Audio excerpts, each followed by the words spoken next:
ഈശോ മിശിഹായ്ക്ക് സ്തുതിയായിരിക്കട്ടെ. ഞാൻ ക്രിസ്റ്റി. എൻ്റെ അനുജത്തി വഴിയായിട്ടാണ് സോൾ ഓഫ് ക്രൈസ്റ്റ് മിഷൻ എന്നുള്ള വാട്സാപ്പ് ഗ്രൂപ്പിൽ എനിക്ക് കയറാൻ സാധിച്ചത്.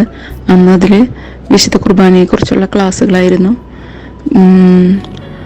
അങ്ങനെ കുറച്ച് നാളുകൾക്ക് ശേഷമാണ് ഈ എഫാത്ത, അതായത് ബൈബിൾ റീഡിംഗ് മാരത്തോൺ എന്നുള്ള പേരിൽ സോൾ ഓഫ് ക്രൈസ്റ്റ് മിഷനിൽ കാണാൻ സാധിച്ചത്. അപ്പോൾ അതിക്ക് മുൻപും ഓൺലൈൻ റീഡിങ്, ബൈബിൾ റീഡിംഗ് ഒക്കെ കാണാൻ സാധിച്ചിരുന്നെങ്കിലും അത് വായിക്കാനുള്ളൊരു, അതിൽ കയറി വായിക്കണം എന്നുള്ളൊരു ഉൾവിളിയൊന്നും ലഭിച്ചിരുന്നില്ല. അപ്പോൾ ഇതിൽ കണ്ടപ്പോൾ, ഈ വാട്സാപ്പ് ഗ്രൂപ്പിൽ കണ്ടപ്പോൾ ഒരു പ്രാവശ്യം വായിക്കണം എന്നുള്ളൊരു ആഗ്രഹം വന്നു. പിന്നെ എനിക്ക് മലയാളം അങ്ങനെ ഫ്ലൂവൻ്റായിട്ട് മലയാളത്തിൽ റീഡ് ചെയ്യാൻ ബുദ്ധിമുട്ടായിരുന്നു. അതുകൊണ്ട് ഞാൻ ഇംഗ്ലീഷിൽ റീഡ് ചെയ്യാൻ ഓപ്ഷൻ അന്വേഷിച്ചപ്പോൾ കുഴപ്പമില്ല എന്ന് പറഞ്ഞു.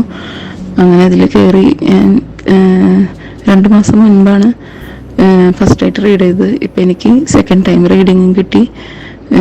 ഇപ്രാവശ്യം എൻ്റെ വീട്ടിൽ നിന്ന് 6 പേർക്ക് റീഡ് ചെയ്യാനുള്ള അവസരം ദൈവം അനുവദിച്ചു തന്നു. അതിന് ദൈവത്തിന് നന്ദി പറയുന്നു.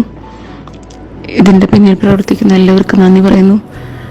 പിന്നെ എനിക്ക് വായിക്കാൻ ജ്ഞാനത്തിൻ്റെ പുസ്തകത്തിൽ നിന്ന് കുറച്ച് ഭാഗങ്ങൾ കിട്ടിയിരുന്നു.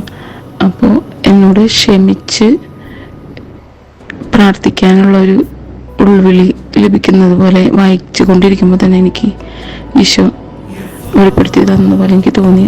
അതുപോലെ തന്നെ സ്നേഹം കൊണ്ട് നിറയ്ക്കുന്നുണ്ടായിരുന്നു എന്നെ. സന്തോഷം വന്ന് നിറയുണ്ടായിരുന്നു എൻ്റെ ഉള്ളിൽ.